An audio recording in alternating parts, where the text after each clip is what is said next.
Good morning. आज हम लोग जेएसएससी सीजीएल हिंदी भाषा एवं साहित्य जिसका एग्ज़ाम 28 जनवरी 2024 को हुआ था और ये एग्ज़ाम कैंसिल हो गया था, इस पर डिस्कशन करते हैं। इस पर डिस्कशन इसलिए कर रहे हैं क्योंकि इसमें एक क्वेश्चन है जो गलत है। हम जब सारा क्वेश्चन निकाल के देखें और सारे का एनालिसिस भी किए तो मुझे जिसमें एक क्वेश्चन मिला जो गलत मिला। ठीक है, बस उसी क्वेश्चन पे यहाँ पे हम चर्चा करने के लिए बैठे हुए हैं। जब आप इस क्वेश्चन को देखेंगे तो क्वेश्चन जनरली सिलेबस के बेस था, सिलेबस के बाहर एक भी क्वेश्चन नहीं पूछा गया था और जितने भी क्वेश्चन इसमें पूछे गए थे वो मतलब जो पैटर्न था उपन्यास का, नाटक का, कहानी का, उसी आधार पे था। यहाँ तक कि भाषा का इतिहास, साहित्य का इतिहास का भी क्वेश्चन वैसे ही रहा और व्याकरण से भी क्वेश्चन थे। ठीक, व्याकरण से लगभग 7 से 8 क्वेश्चन पूछे गए थे जो अस्पष्ट थे। लेकिन जब इसके क्वेश्चन को देखिएगा तो इसमें सभी क्वेश्चन सिलेबस पे, खास करके कहानी, उपन्यास और नाटक में तो कथन वाले क्वेश्चन ज़्यादा पूछे गए थे। और अगर आप अच्छे से इसको सिलेबस को पढ़े होंगे तो इसमें कोई क्वेश्चन आपका नहीं छूटेगा। लेकिन इसमें एक क्वेश्चन मुझे ऐसा मिला जो क्वेश्चन थोड़ा सा प्रिंटिंग मिस्टेक हो सकता है और प्रिंटिंग मिस्टेक के चलते इस क्वेश्चन पर हम डिस्कस भी कर रहे हैं। और उपन्यास, नाटक और कहानी के लिए मैं आप लोग सभी को सुझाव दूंगा कि एक बार आप अपने से इसको जरूर पढ़ लीजिएगा क्योंकि पढ़ना जरूरी है, तभी आप इसका जो कथन वाला स्टेटमेंट है वो निकाल पाएंगे। क्वेश्चन नंबर 41 था। क्वेश्चन 41 है, यह आज़ादी झूठी है और देश की जनता भूखी है। मैला आंचल उपन्यास में किस पात्र ने यह नारा लगवाया था?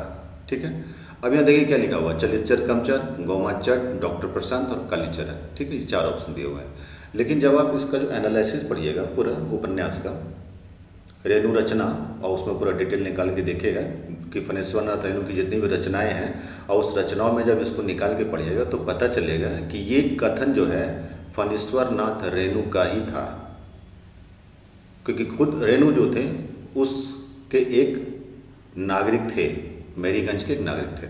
अब क्यों ऐसा बोल रहे हैं वो इसलिए देखिए कि मेरीगंज में भी आज़ादी का जश्न मनाया जा रहा था। ठीक है, आज़ादी का जुलूस जब मेरीगंज जनपद पर निकला तो ओराही हिंगना से आवाज़ आई, एक जगह का नाम था जहाँ से निकल रहा था, यह आज़ादी झूठी है, देश की जनता भूखी है। ओराही हिंगना से आई आवाज़ रेणु की थी। गांधी आज़ादी, न्याय, अस्मिता के प्रश्नों की पड़ताल दंगा पीड़ित के बीच कर रहे थे और रेणु सुदूरवर्ती गाँव के इलाके में।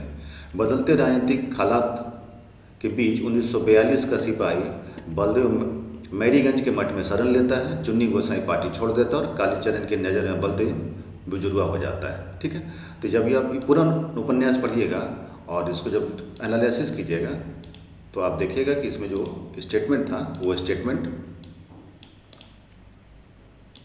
फणेश्वर नाथ रेणु का था। तो और ऑप्शन में यहाँ पे क्या दिया हुआ है, चलितर कर्मचार, गोमाचर, डॉक्टर प्रशांत, कालीचरण। तो ये सारा स्टेटमेंट यहाँ पे हिसाब से देखिएगा तो ये गलत हो जाता है। तो बस यही एक क्वेश्चन था जो क्वेश्चन जो है इसमें गलत था, बाकी कोई क्वेश्चन गलत नहीं था। और हाँ, क्वेश्चन जितने भी पूछे गए थे सारे सिलेबस से पूछे गए थे। तो उम्मीद कीजिए कि यही पैटर्न के आसपास जो है आपका आने वाला जो नेक्स्ट मंथ का एग्जाम है सीजीएल का, उसमें भी क्वेश्चन ऐसा ही रहने वाला है। ठीक है, तो इक्का दुक्का क्वेश्चन गलत रहना कोई बड़ी बात नहीं, बाद में अगर आप कंप्लेंट फाइल करते हैं तो मान लेती है।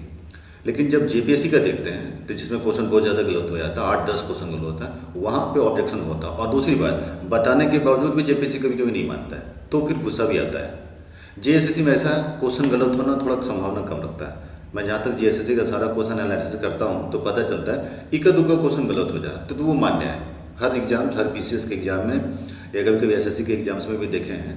एसएससी सेंटर में तो कम मिला है, बट स्टेट वाले में हमको हर स्टेट्स के एसएससी में इक्का दुक्का क्वेश्चन गलत कभी मिला है। थोड़ा बड़ा प्रिंटिंग मिस्टेक हो जाता है, इंग्लिश का क्वेश्चन अलग है, हिंदी का क्वेश्चन अलग हुआ है, लेकिन ये कोई बहुत बड़ी बात नहीं, गलती होती है। ठीक है, तो यही क्वेश्चन आपसे डिस्कस करना था। इसका पीडीएफ चाहिए तो वेद आईएएस के टेलीग्राम चैनल से ले लीजिएगा और इस पर आप आगे अपना जैसे स्ट्रेटजी बना के पढ़ाई करते हैं वैसे पढ़ाई कीजिए। और फिर कोई अगर एनालिसिस क्वेश्चन मिलेगा तो मैं उससे डिस्कस करूँगा आपके साथ। ओके, गुड डे, जय हिंद और जोहार।